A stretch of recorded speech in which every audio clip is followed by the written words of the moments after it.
Bon día, este é el 24º vídeo de Después de Viejo Youtuber y vamos a tratar el estándar Palabau que reza, especifica los diferentes grupos de oposición política al régimen franquista y comenta su evolución en el tiempo. Bien, la oposición sale tremendo, bueno, la oposición, lo que empieza a ser oposición después de la guerra civil. Evidentemente, el bando republicano sale tremendamente dividido después de la guerra. Básicamente, bueno, pues como se suele decir, la victoria tiene muchos padres, pero la derrota siempre llega huérfana, ¿no? Bien, las principales organizaciones del bando republicano salen muy divididas porque, bueno, se echan las culpas unas a otras de la guerra, incluso también a nivel interno. Hay una gran división interna en la CNT porque había quien consideraba que no se debía de haber participado en los gobiernos de republicanos durante la guerra civil. Hay una enorme división en el PSOE. El propio golpe de Casado había sido auspiciado por un sector del PSOE contra un gobierno dirigido por un militante socialista, hasta el punto de que Juan Negrín acabará siendo expulsado del Partido Socialista años después, y los republicanos directamente acaban completamente destrozados y su existencia se va a centrar fundamentalmente en el exilio, porque en el interior del país quedan prácticamente desarticulados por completo. En ese sentido, la organización que se mantiene unida a pesar de la enorme represión que sufren sus militantes y sus cuadros medios que se quedan en el país después de la derrota es el Partido Comunista. Bien, la oposición republicana, o sea, en el sentido amplio, pues del bando republicano, se va a articular o más bien se va a intentar articular a través de los gobiernos de la República en el exilio, que con el pasar de los años van a tener cada vez menos fuerza movilizadora y menos capacidad de decisión, porque las organizaciones que los integran van a actuar un poco por su cuenta, pero que en todo caso a nivel simbólico representan la legalidad republicana en el exterior. Aunque, bueno, pues la propia Realpolitik se va a acabar imponiendo y el único país que va a seguir reconociendo ese gobierno en el exilio como el único gobierno legítimo de España va a ser el gobierno mexicano, y va a ser así hasta 1977. En lo que respecta a la oposición en el interior del país, lo que se va a traducir es bueno, una primera etapa en la que básicamente la oposición es básicamente una oposición armada. Bueno, a medida que iban cayendo las diferentes zonas del país en manos de las tropas franquistas, pues surge una figura que son los fugaos, que son básicamente combatientes republicanos que ante la imposibilidad de pasar a las zonas que todavía quedan bajo control de la República, y luego ya, bueno, cuando acaba la guerra, evidentemente no queda ninguna, y la imposibilidad también de huir al exterior, pues directamente se echan al monte con la idea de por lo menos sobrevivir y de hostigar a las fuerzas enemigas, a las fuerzas del régimen. Lo que pasa es que esos fugaos, a partir del año 44, empiezan a articularse ya más seriamente como una guerrilla organizada, sobre todo cuando los aires de la Segunda Guerra Mundial dan a entender que podría darse una invasión de España por parte de los aliados para liberar el país de la dictadura, cosa que nunca se va a dar. El intento de invasión ya en el año 45 a través del Valle de Arán, al ver que no es acompañado de un alzamiento interior porque la población estaba completamente exhausta por la derrota y la represión, pues va a hacer que la aventura guerrillera sea una partida ya prácticamente perdida, aunque va a pervivir de forma oficial hasta el año 49, aunque van a quedar todavía algunos focos que no se acabarán de extinguir hasta el año 52, siendo en Asturias, por cierto, uno de los sitios donde más duraron esos focos. La guerrilla estaba auspiciada fundamentalmente por el Partido Comunista, pero también había guerrilleros de inspiración socialista y de inspiración anarquista. El fracaso de la guerrilla lleva a la mayor parte de las organizaciones a una inacción bastante grande en el interior del país, con la excepción del Partido Comunista, que derrotada esa táctica empieza una política de infiltración en el aparato sindical del régimen. La idea era un partido que quería representar a la clase obrera, pues tenía que estar donde estaban los obreros, aunque esos obreros estuvieran ahí de forma obligada, como era el sindicato vertical. Por lo tanto, esa infiltración que empieza ya a principios de los 50 va a empezar a dar sus frutos una década después, como ahora veremos. Ahí tenemos otro foco de, vamos a llamar oposición, o no mucho, una oposición que tampoco se oponía tanto, que es la figura de Don Juan. ¿Quién era Don Juan? Pues era el hijo de Alfonso XIII, el tercer hijo de Alfonso XIII, que había sido nombrado sucesor por su padre después de que éste le quitara los derechos sucesorios, suponiendo que tal cosa exista, a sus dos hijos mayores. Entonces Juan de Borbón que se había presentado voluntario para combatir en el bando franquista durante la Guerra Civil, en el año 45, cuando quedan 5 semanas para acabar la Segunda Guerra Mundial, descubre que el fascismo es una cosa muy mala y que lo que quiere es una monarquía, bueno, saca un manifiesto, el manifiesto de Lausana, en el que da a entender que él quiere una monarquía, bueno, más o menos liberal, más o menos, vamos a decirlo así,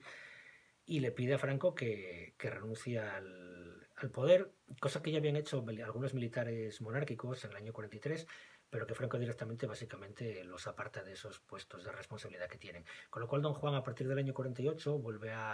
deja esa oposición impostada y se acerca otra vez al dictador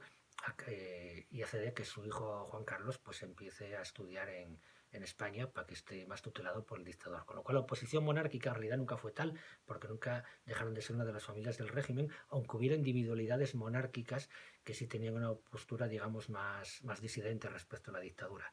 Bien, esa política de infiltración que hace el Partido Comunista en el sindicato vertical empieza a dar sus frutos a partir del año 62. Bueno, ya antes había habido conflictos obreros. Hay que decir que las primeras huelgas en plena dictadura se dan muy a finales de los años 40 en Vizcaya y en Barcelona, y que son reprimidas muy duramente. Y en el año 56 hay movilizaciones de estudiantes universitarios en Madrid, muy significativo porque la universidad en esta época era patrimonio de una élite, y además de una élite profundamente franquista. Es decir, esos estudiantes que se movilizan exigiendo, bueno, pues una apertura democrática, son generalmente hijos de jerarcas del régimen o de familias del régimen, lo cual ya da una idea de que esa gente que no había vivido la guerra civil, porque eran muy jóvenes, lógicamente, pues empiezan a mostrar una postura, bueno, no precisamente acomodaticia, a pesar de que sus condiciones vitales le permitían que así fuera. Pero repito, los años 60 son los años realmente de eclosión de una nueva oposición en el interior del país, que se articula fundamentalmente a través del movimiento obrero y a través de una organización que son las comisiones obreras, que empiezan siendo comisiones de trabajadores elegidos dentro del sindicato vertical, y que como un queso de Gruyère pues se lo van a ir furando, pero él hasta básicamente desarticularlo.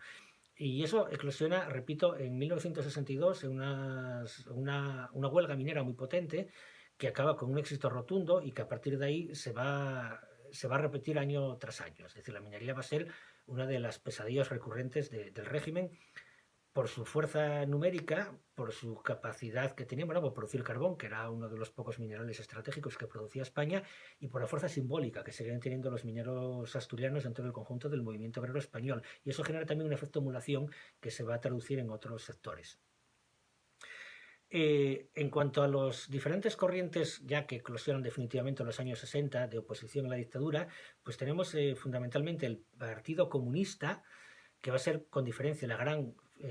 organización de oposición al régimen, que además va a mantener una unidad bastante monolítica en torno a su secretaria general durante muchos años, que es Dolores Ibarro, y posteriormente, ya en los años 50, de Santiago Carrillo, que va a castigar con mano muy dura todo tipo de disidencia. Pero aún así esa disidencia se va a dar. Aún así el Partido Comunista, bueno, es la fuerza mayoritaria en las comisiones obreras, que son con diferencia la principal organización sindical del país, porque la UGT y la CNT quedan reducidas a la mínima expresión en este periodo.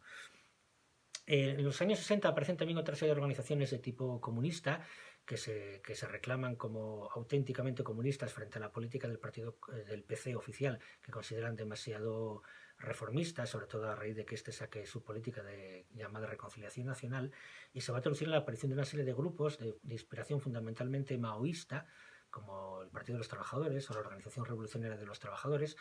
o de inspiración trotskista, como la Liga Comunista o los restos del antiguo POUM. También aparece una organización que es el Frente de Liberación Popular, que está inspirado un poco en la izquierda anticolonialista de los años 60 y por un lado también de inspiración cristiana, pero que después de ser desarticulado por la represión franquista, pues buena parte de sus cuadros van a acabar confluyendo en el Partido Comunista de España. Tenemos también a los socialistas, que no solamente el Partido Socialista, que era fuerte fundamentalmente en el exterior, porque en el interior del país tenía muy poca actividad, y eso va a favorecer la creación de un nuevo partido socialista separado del PSOE, que es el Partido Socialista del Interior, dirigido por un intelectual, un profesor universitario bastante famoso, que era Enrique Tirno Galván, y también la aparición de pequeños partidos socialistas en diferentes partes del país que unen pues una reivindicación de una izquierda socialista de inspiración, bueno, pues a la izquierda de la socialdemocracia, pero que juntan eso bueno, con las reivindicaciones, digamos, nacionales propias, bueno, pues de los diferentes pueblos de España en este momento, ¿no? Estoy pensando, por ejemplo, el Partido Socialista Gallego, el Partido Socialista de Andalucía, el Movimiento Socialista de Cataluña y alguno más. Aquí en Asturias se va a traducir en el año 74 en la aparición de un partido que se llama Democracia Socialista Asturiana. Y luego tenemos las diferentes organizaciones nacionalistas, algunas históricas como el Partido Nacionalista Vasco, pero que también tiene una postura bastante latente, en vez de hacer una posición activa, y eso va a favorecer la aparición de una nueva organización que es ETA, Euskaditas Batasuna, que en el año 58 y que 10 años después derivará hacia la lucha armada con, bueno, pues con atentados que ya tendremos ocasión de tratar más adelante, pero bueno, que va a tener un eco muy importante en el gobierno porque es la primera vez en muchos años que alguien se le enfrentaba, digamos, a través de la violencia. Por otro lado, tenemos otra rama disidente, que son los carlistas, que a medida que el régimen está claro que no va a dar cabida a sus aspiraciones, pues el carlismo empieza una deriva hacia la izquierda, favorecida por el hijo del pretendiente, Carlos Hugo de Borbón. El pretendiente es Javier de Borbón Parma, pues su hijo Carlos Hugo y sus hermanas van a hacer derivar el carlismo, bueno, aprovechando un sustrato que ya había previo hacia una postura claramente de izquierdas y claramente socialista y claramente federalista, que provoca auténtico espanto tanto entre los sectores más reaccionarios del carlismo como entre el propio régimen. Y luego incluso tenemos un conato de oposición falangista articulado a través de los sectores de obediencia edillista, es decir, los que se consideraban josé antonianos puros, pero que va a tener también muy poco predicamento. Y luego, por último, tenemos los diferentes grupos de oposición, de exposición, digamos, centro-izquierda, centro-derecha, de abanico socialdemócrata y de abanico democristiano, que son grupos muy pequeñinos que lo que aspiran es fundamentalmente a tener un régimen homologable a nivel europeo que permita a España entrar en la Comunidad Económica Europea y en la OTAN, y que los que están, por ejemplo, pues en los de inspiración socialdemócrata tenemos a algún histórico de la Falange evolucionado hacia posiciones democráticas, como era Dionisio Ridruejo, o en el caso de la democracia cristiana, pues a un antiguo ministro de Educación, como era Joaquín Ruiz Jiménez, o a un viejo mosquetero de la derecha española, como era José María Gil Robles, que después de haber apoyado a Franco en la Guerra Civil, pues también se incorpora a la oposición democrática, y esa oposición democrática, pero bueno, no rupturista, que se va a intentar articular ya unos años antes a través del llamado Contubernio de Múnich, una reunión en Múnich, eh, pero que en el interior tiene muy poca fuerza porque tiene muy poco apoyo social, va a ser clave para establecer las redes de poder o la red de alianzas, tanto en el exterior como con sectores del régimen, para favorecer años después una transición del franquismo al régimen que actualmente tenemos, sepultando así los sueños de ruptura e incluso de revolución social que tenían las organizaciones más a la izquierda. Hasta aquí y que os preste.